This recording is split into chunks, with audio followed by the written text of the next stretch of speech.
Just one more pet.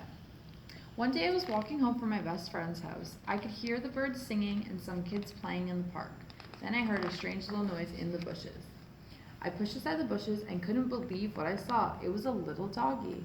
He was very friendly. He didn't have a collar. Are you lost, little doggy? I asked.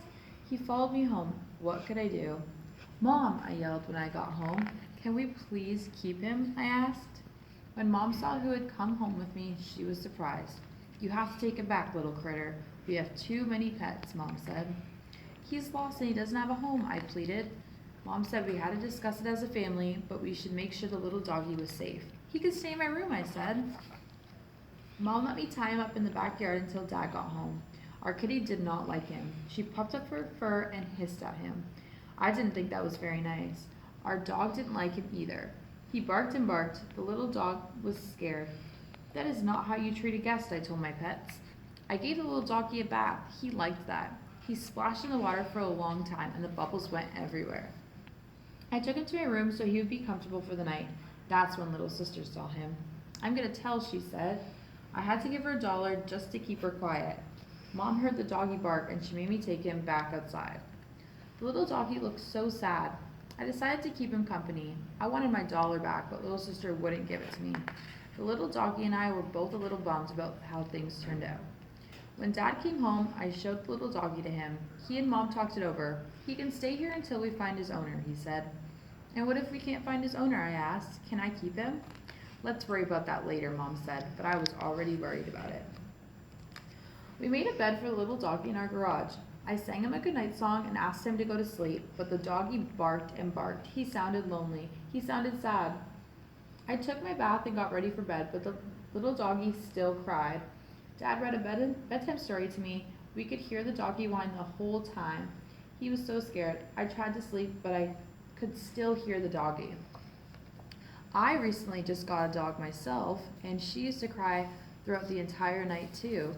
This is her. Her name is Macy. It took a long time for me to fall asleep that night. Next morning, I went out to the garage to check on the doggy. He wasn't in his bed. He was gone. I looked all over the garage, but he wasn't there. He must have escaped through the crack in the garage door. I looked all around the yard and called, here doggy, but the doggy didn't come. I asked my dog and kitty, do you know where the doggy is? They were no help at all. I ran next door to Mrs. Rhino's. Mrs. Rhino, have you seen our little doggy in your yard? I asked. No, I haven't, but somebody pulled all my clean sheets off the line, she said. She didn't look very happy.